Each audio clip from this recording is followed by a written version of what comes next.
जय हिंद दोस्तों, मेरे चैनल डिफेंस डिस्कशन में आप सभी का स्वागत है। दोस्तों, नॉर्थ ईस्ट में शांति कायम करने में असम राइफल का अहम योगदान है।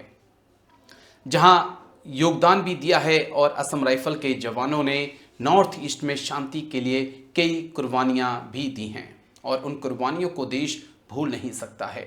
बात नॉर्थ ईस्ट की नहीं है, नॉर्थ ईस्ट के साथ साथ जम्मू कश्मीर में भी कई सफल ऑपरेशन जो हैं वो असम राइफल की अलग अलग बटालियन ने किए हैं। और हाल ही में हमने देखा कि कितनी सफलतापूर्वक एक ऑपरेशन में 3 आतंकियों को असम राइफल ने मार गिराया था। लेकिन असम राइफल के इसी योगदान को जहां army chief general Upendra Dwivedi sir ने सराहा, डिफेंस मिनिस्टर राजनाथ सिंह ने असम राइफल का लोहा माना, गृह मंत्री अमित शाह ये मानते हैं कि असम राइफल दुनिया की वेस्ट फोर्सेस में से एक वेस्ट फोर्स है। इसी बीच जो है त्रिपुरा के माननीय राज्यपाल इंद्रसेन रेड्डी ने भी असम राइफल के योगदान को और बलिदान को सराहा है। आप उनका ये बयान सुनिए, उसके बाद असम राइफल ने किस प्रकार से मणिपुर में एक बड़े ऑपरेशन को अंजाम दिया है उसके बारे में भी जानकारी मैं आपको दूंगा। The 28 Assam Rifles stationed strategically in Tripura continued to live up to its little as the sentinels of Northeast. As the first unit deployed to secure this vital region, your history is interwoven with that of our borders and people. Through operations in counter-insurgency, tribal welfare and infrastructural development, your service has fortified the region's peace and trust.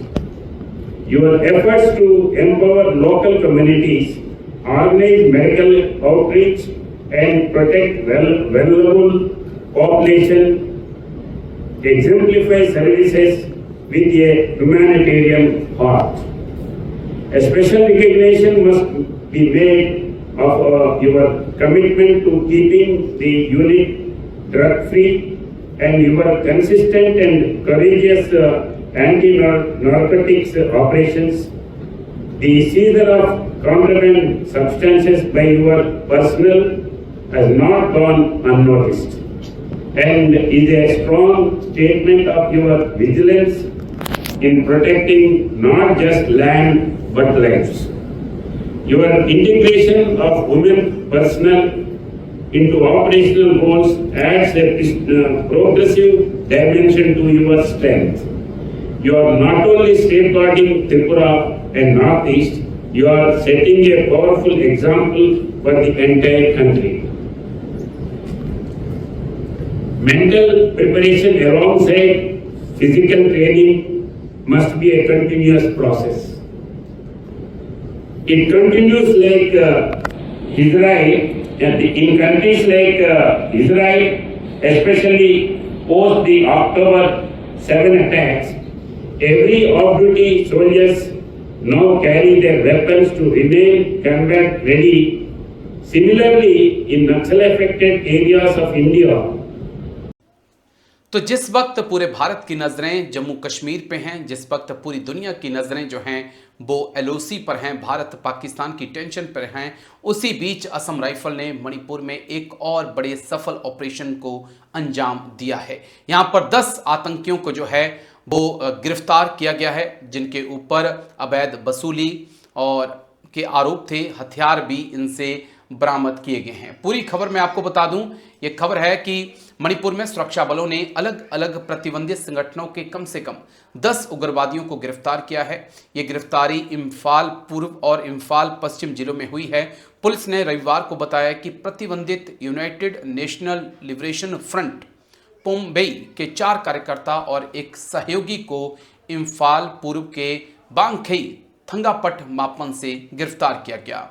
तो 10 उग्रवादियों की गिरफ्तारी हुई है और इनके पास से भारी मात्रा में हथियार भी बरामद हुए हैं।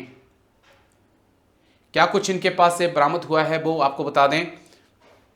ऑपरेशन के दौरान 1 SLR, 2 single barrel gun, 1 bolt action gun, 4 pumping, 2 36 HE grenade, 1 खाली SLR मैगजीन, 1 खाली इंसास मैगजीन, 2 बोर कारतूस, 7.62 mm लाइव राउंड मिले हैं इनके पास से। दूसरे भी इसी प्रकार का कई साजो सामान जो है वो मिला है। तो एक और सफल ऑपरेशन जो है वो असम राइफल ने अंजाम दिया है मणिपुर में, और अब मांग की जा रही है कि मणिपुर में ऑपरेशन के बाद जो है असम राइफल को और बड़ी तादाद में जो है जम्मू कश्मीर में तैनात किया जाए, क्योंकि जिस सफलतापूर्वक असम राइफल पूरे ऑपरेशन को अंजाम देती है वो काबिले तारीफ है।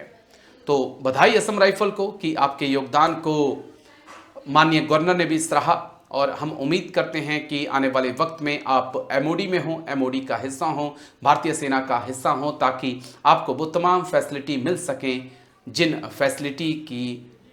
फैसिलिटी की आपको दरकार भी है और जिसके लिए आप एक सही पात्र हैं। तो वीडियो आपको कैसा लगा आप जरूर कमेंट्स करके बताइएगा। अच्छा लगे तो लाइक शेयर सब्सक्राइब कर सकते हैं। Thank you. जय हिंद।